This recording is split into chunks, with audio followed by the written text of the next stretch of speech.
এলাকায় এরকম ব্যক্তি মানে অসুস্থ, একবারে চলতে পারে না, দুইটা বাচ্চা আছে, দুইটা বাচ্চা নিয়ে চলতে পারে না, একবারে কষ্ট হয়ে যায়।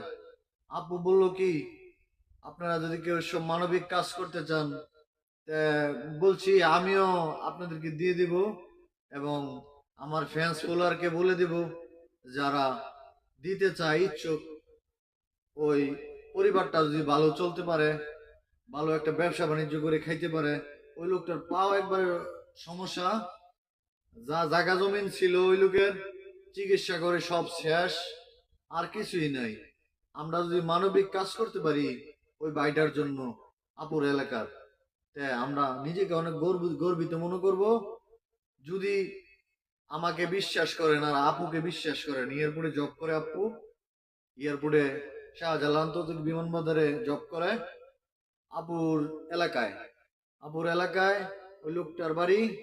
আপনারা যে কেউই হৃদয়বান ব্যক্তি যদি ইচ্ছুক হয়, আমার সাথে যোগাযোগ করবেন।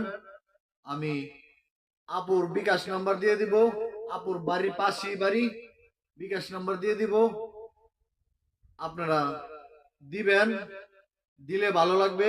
মানবিক কাজ করবেন, মানুষের পাশে দাঁড়ানোর চেষ্টা করবেন, অসুস্থ মানুষের পাশে দাঁড়ানোর চেষ্টা করবেন, মানুষকে ভালোবাসার চেষ্টা করবেন। আমরা প্রবাসী ভাইদেরকে বলছি, যারা দিতে চান, আমি সৌদি আরব রিয়াদ থেকে বলছি, আমি রিয়াদে থাকি, যদি দিতে চান, আমার প্রবাসী হিসেবে আমার একটা গর্বিত থাকবো, আমরা মানবিক কাজ করতেছি, আমার ভালো লাগবে। মানবিক কাজ মানে মানুষের কল্যাণে, মানুষের সুখে দুঃখে থাকতে পারি, আর কিছু বেশি কিছু বলবো না। ভালো থাকবেন, সুস্থ থাকবেন।